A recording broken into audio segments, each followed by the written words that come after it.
Dear friends, தமிழ்நாட்டில் இருக்கக்கூடிய வணிகவியல் சயின்ஸ் எல்லாருமே +2 முடிச்சிட்டிங்களா? சிஎம்ஏ படிங்க சார். சிஏக்கு ஈக்குவலா சிஎம்ஏ? ஆமாம், சிஏ சிஎம்ஏ ரெண்டுமே ஈக்குவலாக தான் பார்க்கப்படுது. எப்படி சார் சொல்கிறீங்க? சரி, சிஏ அவன் ஸ்டாட்யூட்டரி ஆடிட் பண்ணுறான், சிஎம்ஏ காஸ்ட் ஆடிட் பண்ணுறான்.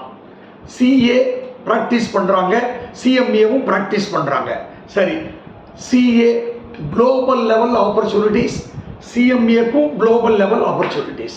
சரி, அவங்க சிஏ 14 லட்சம் வாங்குறாங்க, சிஎம்ஏ குறைஞ்சபட்சம் 10 லட்சம் வாங்குறாங்க. அதுவும் RR அகாடமி ஸ்டூடெண்ட்ஸ் எல்லாம் 15, 18, 20, 28 ரீச் பண்ணியிருக்கமே. சிஏ சிஎஃப்ஓ ஆகிறாங்க, சிஎம்ஏவும் இப்போ சிஎஃப்ஓ ஆகிறாங்களே பாருங்க. சரி, அதுக்கப்புறம் வருஷம் சிஏ 3 வருஷம் படிப்பு, சிஎம்ஏவும் 3 வருஷம் ப்ராக்டிக்கல் ட்ரைனிங். சிஏ 2 வருஷம் ப்ராக்டிக்கல் ட்ரைனிங், சிஎம்ஏ 15 மாதம் ப்ராக்டிக்கல் ட்ரைனிங். சரி சார், இதெல்லாம் எங்கே சார் கிடைக்கும்? அப்புறம் ஸ்டைஃபண்ட் எடுத்துங்களா சார். ஸ்டைஃபண்ட் சிஏக்கு 15,000 ரூபாய் ஸ்டைஃபண்ட், சிஎம்ஏக்கும் 15,000 ரூபாய் ஸ்டைஃபண்ட் கொடுக்குறாங்களே இன்டர் முடிச்சுட்டா. சரி, சேலரி சிஏ இன்டர் முடித்தா 50,000 ரூபாய், சிஎம்ஏ இன்டர் முடித்தா 40,000 ரூபாய்.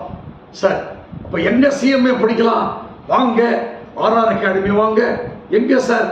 சென்னை. சென்னையில் எங்கே? வள்ளுவர் கோட்டம். வள்ளுவர் கோட்டத்துக்கு நேர ஏற்றா போல வந்து விசாரிங்க, ஜாயின் பண்ணுங்க. லைஃப்பில் செட்டில் ஆகிடலாம் நண்பர்களே. All the best.